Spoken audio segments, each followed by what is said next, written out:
Hey everyone, welcome back for another deep dive. I love when you all send in material, and this time we're taking a look at what you sent about conversation practice for learning English. Oh, good. So, we're gonna kind of look at all that and see if we can't pull out some, good stuff for, you know, you all listening out there. All right. Cool. So, the material you sent really, emphasizes that it's not enough to just study grammar and vocabulary. Right. We actually, need to get out there and speak. Yeah, absolutely. Think about it like this. You wouldn't try to learn to play basketball just by, reading the rule book. Right. You got to get on the court and dribble the ball and actually, play the game. Yeah, for sure. I love that analogy because it's like you can read a cookbook, Hmm. but you don't actually know how to cook until you get in there and get your hands dirty and try it out. Right. So yeah, this material is all about, really highlighting that conversation practice isn't just helpful. It's Yeah. it's really essential. Yeah. And there's some really interesting neurological reasons for this. Okay. When you're actually having a conversation, Hmm.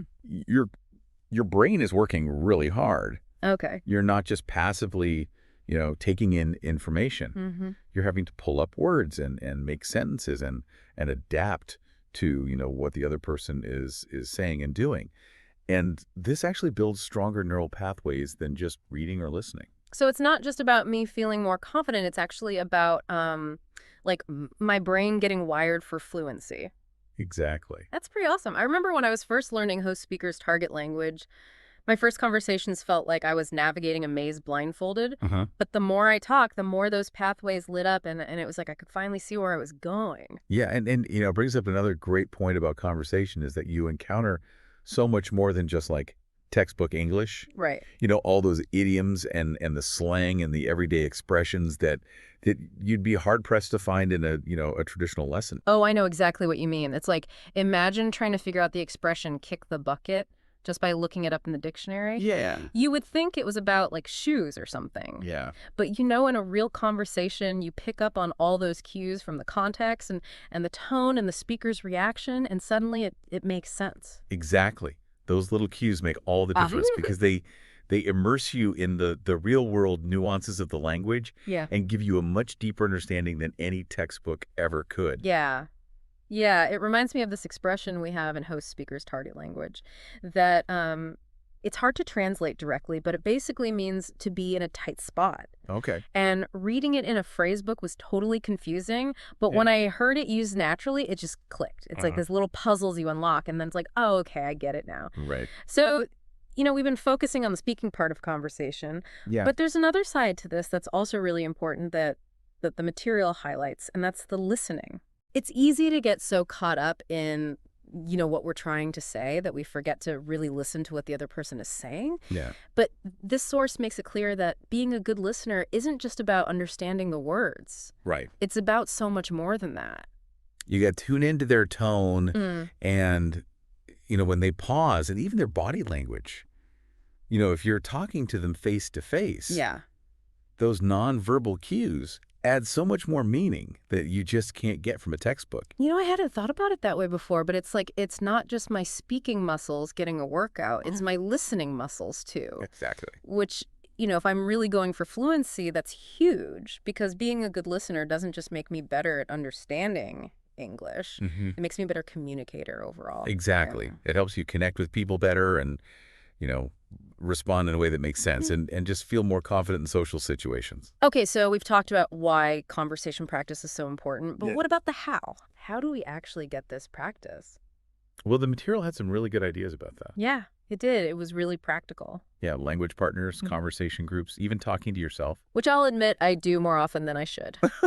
But one that really stood out to me was this idea of shadowing. Shadowing, what is that? So shadowing is basically when you listen to a fluent English speaker, like maybe on a podcast or an audiobook or a video or something, and you try to copy what they're saying. Oh, okay, so it's not just understanding the words, it's like trying to sound like them. Exactly. You're trying to copy their rhythm and their intonation and their speed. So it's like training your ear and your voice to work together. Exactly. It's really effective for developing a more natural flow and pronunciation.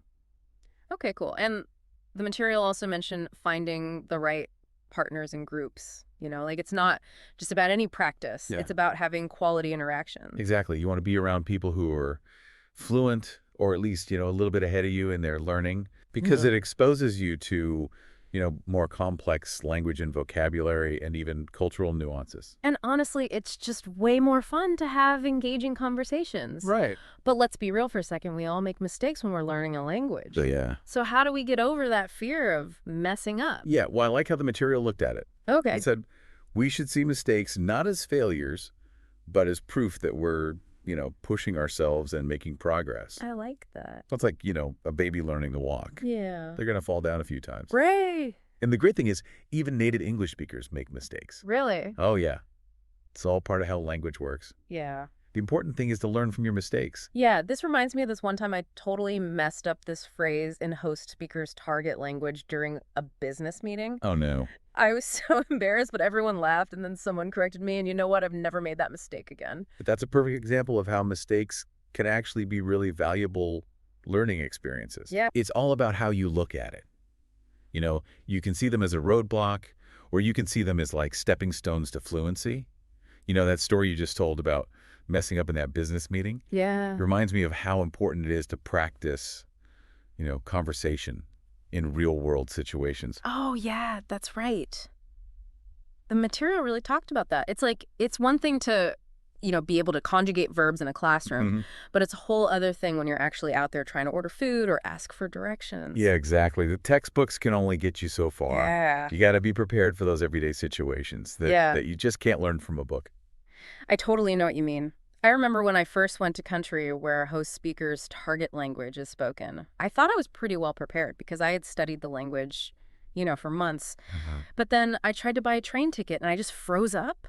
Oh, yeah. All that grammar just flew right out of my head. That's a perfect example of how real-world practice is so different from classroom learning. Yeah. It's about being able to, think on your feet and adapt to different accents and, different ways people talk and just being able to use the language spontaneously.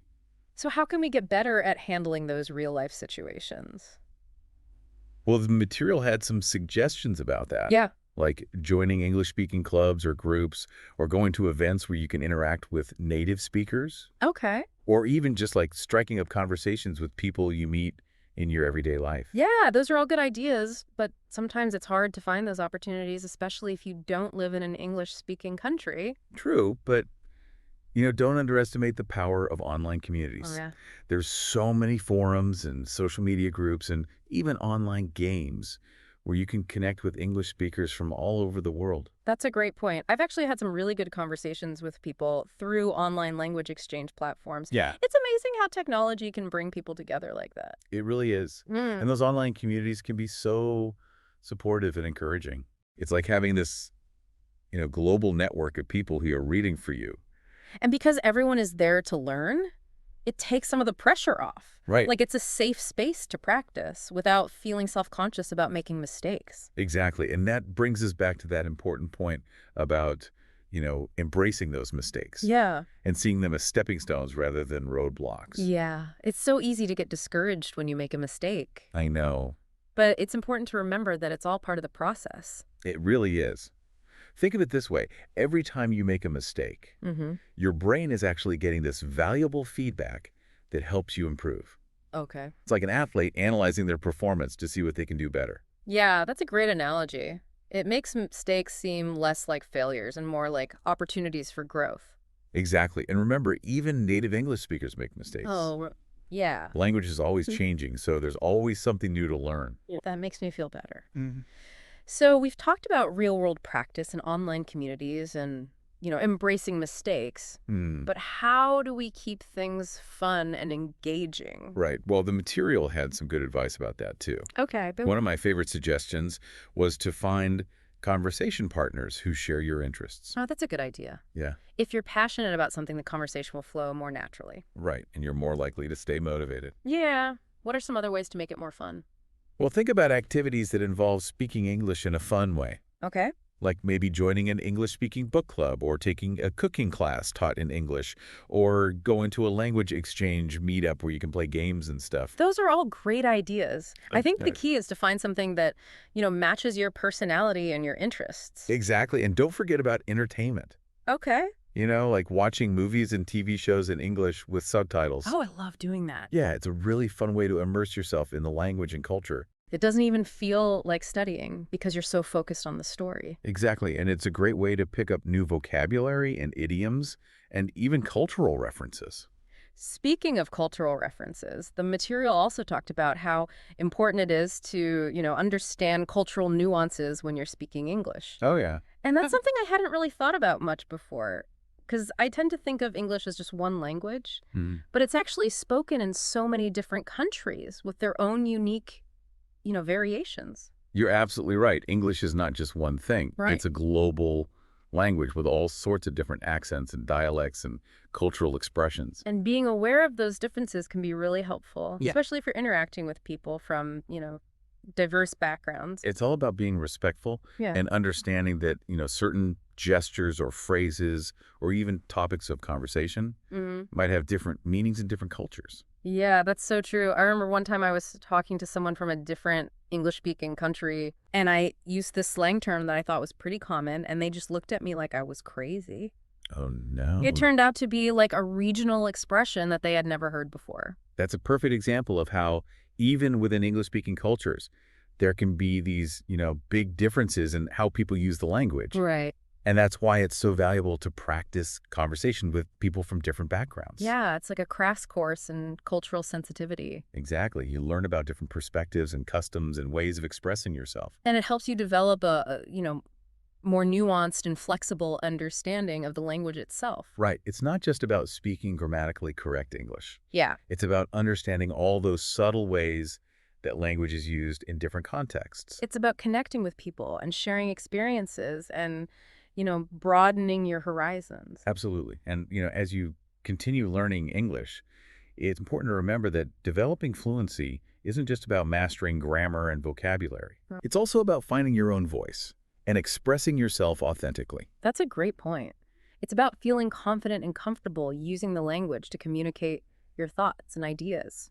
And that confidence comes from practice, from putting yourself out there, and Mhm. from embracing the fact that, language learning is a journey.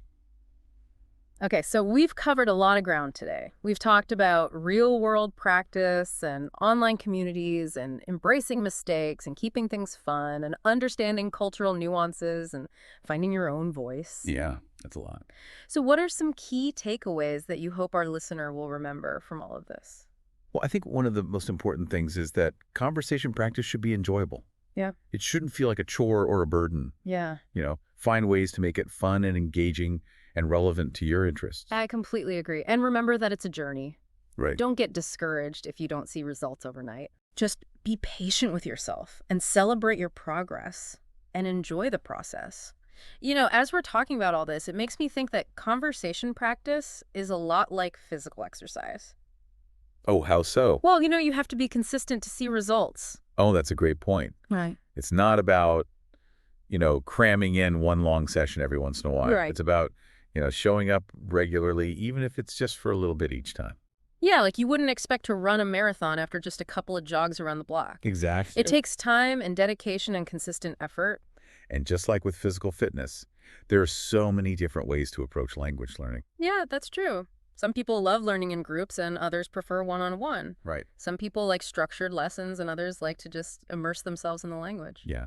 The key is to find what works best for you Right. and to create a plan that, fits your learning style and your goals and even your personality. And I think this material that we've been looking at does a really good job of showing that, there's no one right way to do it. And encourages you to experiment and find what you enjoy. Yeah, make it fun. Right, because let's be honest, if you're not having fun, you're not going to stick with it. You're so much more likely to reach your goals if you're actually enjoying the process. So true. It shouldn't feel like a chore. It should feel like an adventure. I like that. And speaking of adventures, the material also talked about the importance of setting goals. Oh, yeah. Goals are important. Yeah, what are your thoughts on that? Well, setting goals gives you something to work towards, Okay. and it helps you stay motivated. But it's not just about setting any goal. Right. It's about setting SMART goals. Smart goals. Yeah, goals that are specific, measurable, achievable, relevant, and time-bound. Okay, I've heard of SMART goals before, but I've never really thought about applying them to language learning. Well, it can be really helpful. Can you give us an example of what a SMART goal might look like? Sure. So instead of saying, I want to be fluent in English, which is kind of vague, Mm-hmm. a SMART goal might be something like, I want to be able to have a 10-minute conversation about my hobbies with a native English speaker in 3 months. Okay, so it's much more specific, and it gives you a deadline. Exactly. And a way to measure your progress. So once you have your goals, how do you track your progress? Well, there are a lot of different ways you can do that. Okay, You can keep a language learning journal okay. where you write down what you're doing and how you're feeling and any new words or phrases you learn. Uh-huh. Or you could use a language learning app. Mm-hmm. A lot of them track your progress and give you feedback. Right. Or you can even just make a simple spreadsheet to keep track of your study habits. Okay, so there are lots of options. Yeah. The important thing is to find something that works for you and that you'll actually use. Right. And don't forget to celebrate your progress along the way. That's so important. It's easy to focus on what we still need to learn, Yeah. but it's just as important to acknowledge how far we've come. It's like giving yourself a pat on the back for all your hard work. Exactly. And remember, you're not alone in this. Yeah. There's a huge community of language learners out there Mm, who are all going through the same things and celebrating the same victories. so true. It's like we're all in this together. Exactly. So don't be afraid to connect with other learners. Yeah. Join online forums or language exchange groups, or find a language partner to practice with. Yeah, that's great advice. I love that. So I think that brings us to the end of our deep dive today. Yeah, We've covered so much about conversation practice. we have. From finding the right approach for you, to embracing mistakes, to setting goals, to celebrating your progress. I hope our listener feels inspired to take their English speaking skills to the next level. Me too.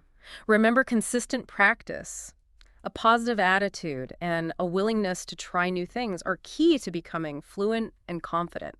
And never forget that language learning is about so much more than just memorizing rules. Mm-hmm. It's about connecting with people and sharing ideas and expanding your world. So well said. So go out there, embrace those conversations, and enjoy the journey. You got this. Until next time.